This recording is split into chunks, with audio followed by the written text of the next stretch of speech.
No matter your age, your plan for retirement can start today. From the News Channel 5 Network, this is the Retirement Report. Good morning. Welcome to the Retirement Report. I'm Hank Parrott, your host. I've got some interesting things I want to share with you. I'm going to start off with some of the negative things that are in the world today that I have clients every week that come in that show concerns. The market's at a high. Does that mean we're in for a bear market? There are those cyclically that, we talk about bull markets and bear markets, and, how does that fit in? And then what's going on in the economy and in the rest of the world, and what impact is that going to have on your portfolios? All of these are concerns everyone has. So I'm going to first address some of these concerns a little bit, and then I'm going to share with you some market insights that come from Nationwide and their team.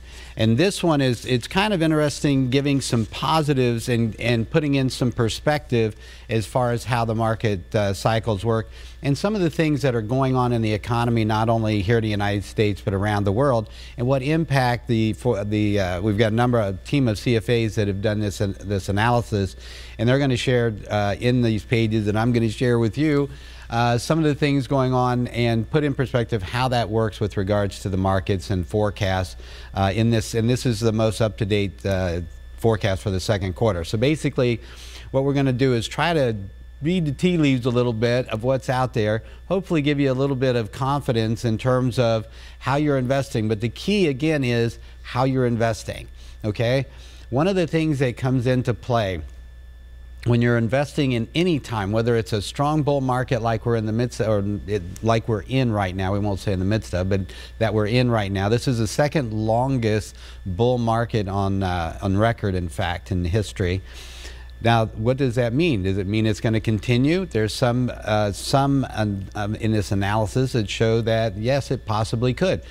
And there are some other issues going on around the world that also can have an impact, of course, on the markets in the short term.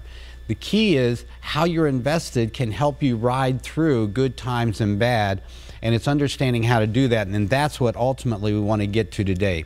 But first, let's start with taxes. All right, will they be higher in the future? Will there be fewer deductions? In other words, are they going to, in the changeover of the tax code, what impact is it going to have on you personally, and how, in regard to your investments for that matter? Is there, are they going to affect capital gains tax rates? Are they going to change? All of these things we're going to probably see over the next 12 months. We're going to see get a lot of news about what to expect there and how that might affect our portfolio construction as well. There are ways that we can utilize portfolio construction today to be more tax efficient, and that means simply where you understand that if you understand how capital gains tax rates work and that they're lower than ordinary income tax rates for most of us, right? Then what that means is you want to be able to take advantage of that where it's possible. So when we look at portfolio design, now if it's in an IRA or retirement account, your tax efficiency within the portfolio is totally different. All right, because everything coming out of a retirement account is taxed at ordinary income tax rate. So then we get into different types of strategies to how to minimize taxes there, and we look at things. Another is Social Security and the impact that your income is going to have on the taxation of those benefits. All of these fit in together when we're looking at how to plan to minimize taxes in the future. But one of the big concerns I hear are taxes going to be higher. What impact is that going to have? Inflation is another big concern. Is it coming back? And if so, what impact can that have? When it comes to investing, this is one of the things we're always looking at. If we use an average, and if inflation right now is down around 2%, I believe, give or take, or a little over 2%. But if you look historically, if you look over, for instance, the last 40 years, you'll see a rate that's up over 4%. If you look historically over the longer period, around 3% is a safe bet. That's what we use typically. That's bringing in more recent history, and a 3% average inflation rate. What impact is that going to have? What that means is if you're spending, let's say, $60,000 for your lifestyle today to maintain your lifestyle, then in about 10 years' time, you're going to need about almost $80,000, $77,000, $78,000 a year just to maintain your standard of living. So it's important that we grow your portfolio to keep up with that, right? That's where, if that's going to provide that additional income. Social Security cost of living increases typically do not stay up with real inflation rates.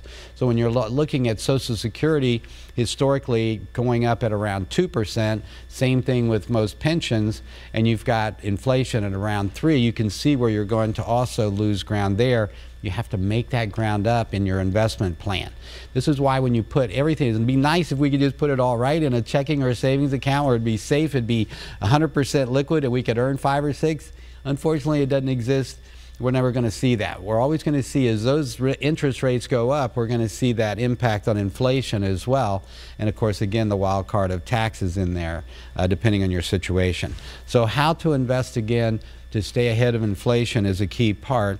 And then, of course, the next thing, as we take on the more risk, maybe to get higher returns to stay ahead of inflation, now we got to worry about things like volatility or market risk, where we have fluctuations that can have a negative impact on us, especially if we're taking money out of that portfolio.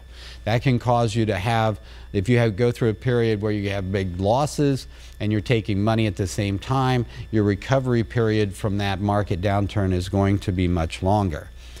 People are living longer. This is a big concern, right? There's been many studies on this, and I hear it from people all the time. They're concerned about running out, right? We're concerned about running out of money. We don't want to run out of money in our lifetime. We don't want to be broke in our later years, in particular when we may have health issues and other things, and our quality of life is affected as a result of that. So the fact that people are living longer, that affects all these other things, right? There's more chance that we're going to see more market volatility over a longer period of time. Inflation is going to have more of an impact on our finances over a longer period of time. Things that we can control, however, is again planning that into and having a plan in the first place, of course, so that no matter how long we live, if we live to be 100, a good plan is going to make sure that you're not going to run out of money in that time. All right, and God forbid something happens to you in the short term, we're going to make sure that your family and your other goals are met as well. So planning is to take in as many things as we can think of that are going to impact your future, and then how to have a plan in place, both on your financial plan, your investment plan, your life plan, if you will, to make sure that you're going to be able to weather whatever life brings your way. All right, debt is one of the concerns. The debt that we have here in the United States, the deficits that we're running, unfunded liabilities such as federal and local pension funds, Social Security, Medicare, health care costs when we're talking about Medicare, of course, long-term care costs, which also come into that. Those are all many of the concerns that we have, right? How do we have a plan in place, and do you have a plan in place that can take care of those things no matter what happens, right? Well, it's easy to do if you take the time to do it. So here's an example. For the first, in fact, what we're going to do, we'll take a break. When we come back, I'll give to the first 10 callers, we're going to give you an opportunity to be able to, in fact, have a plan, all right? I'll help you develop and set up a comprehensive financial plan, so no matter what happens, you're going to make sure you're able to attain and maintain your standard of living and quality of life, all right? But first, a quick break. Join us here. We'll be right back on the Retirement Report.